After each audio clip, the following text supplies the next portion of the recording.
I couldn't stop laughing through the whole movie. The movie was great.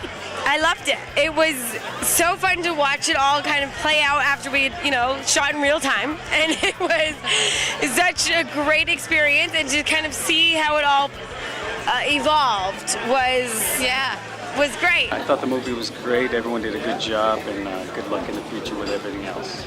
Peace out. Oh, it was very exciting to see how it was all put together. Actually, I had a complete blast. Having read the script and been a part of the process and hearing about it for months, to actually watch how cohesive and lovely it was as a piece, all together, inclusive, was delightful. Loved it. Fantastic film. And I'm not just saying that because I was a zombie in it. He would never do that. I actually started to swell up at a certain point when I saw Lindsay Gareth's performance there. I was starting to this ducked right here, and I normally don't show emotion. You can ask anyone. How much of the film had you seen before you composed, or did you compose to the film itself? I started off, they sent me 3 scenes, and they were looking at several different composers, and they sent me the scene of the Faustino and Estevez in the cop chase, and as soon as I saw that scene, I knew I wanted to do this picture because it was just hilarious. And so I was excited when they sent me the whole film, and it was a real push on the time, and it was a lot of long nights, and got it done.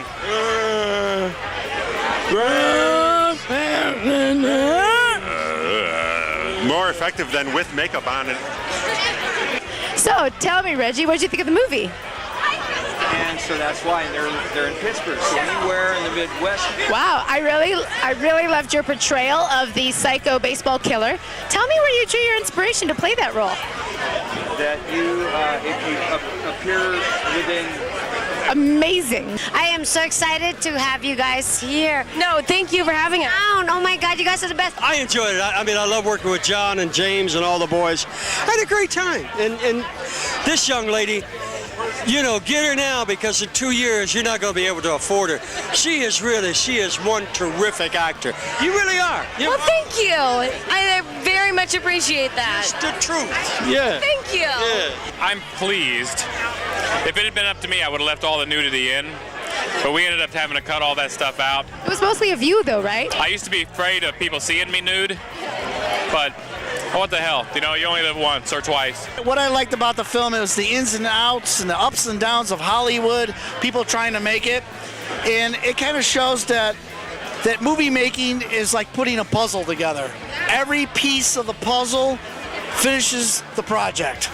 And if you leave one piece of the puzzle out, guess what? You have an unfinished movie. We shot this so fast that it was very difficult in the shooting of it to actually enjoy it.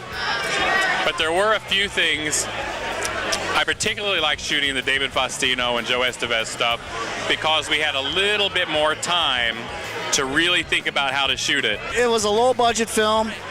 A lot of money wasn't put into it, and look at the outcome. The movie was conceived as a festival piece from the very beginning, from the moment it was written, because it is written about filmmaking, obviously, and the kind of films that go into these festivals. So from its inception, it was always a festival piece in my mind. So yeah, of course we do want to get it to as many festivals as we can. I thought it was a lot of fun.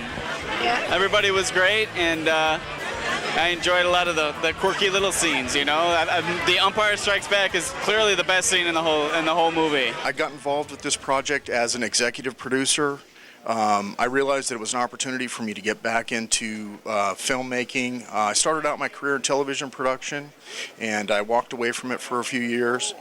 And I had an opportunity to get involved in filmmaking, independent filmmaking specifically. And I was able to invest in this film, come in as an investor, and it's been a great experience. It's been an excellent experience. I'd recommend it to anybody who wants to really step out there and get involved in filmmaking, because the experience in itself is just worth every penny of my investment. Working Title was one of those projects when we first got the script. It was like, I read it, and it was so true to life. I've literally lived these experiences.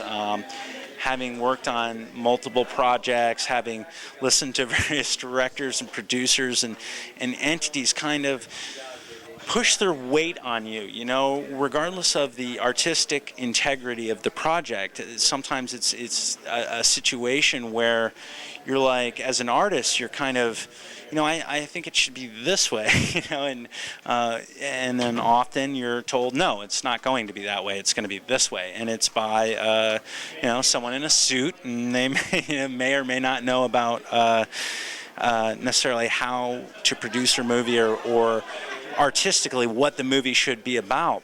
Hollywood wasn't returning my calls, and I realized that there was an opportunity for me to get involved in film production and to be a part of it. It's such a fun thrill ride. I mean, from production to editing to just coming in as a producer and being able to contribute to the talent that's out there.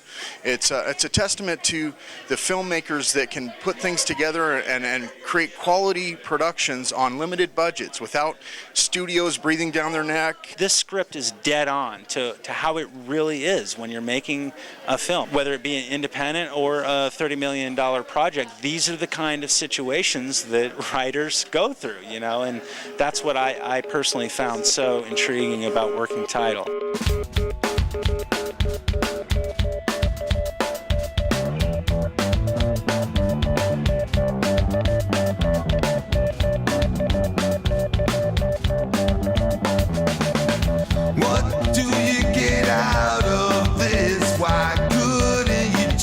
Get out of my face, and it's all because of you, but we all know that is not the case.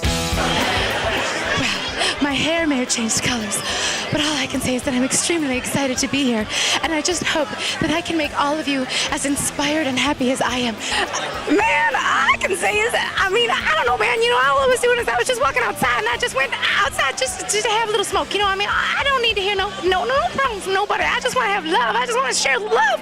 So all I want was share the love with Working Title people, with all the folks in Working Title. James Vallow. Well, we got a lot of stars. I mean, you got to come down for this premiere because that's all we have is, I mean, look, all I can say is we got Ed Asner.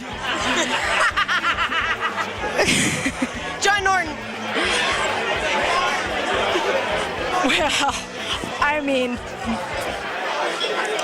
I'm a man of few words, except for when I write. What would you know?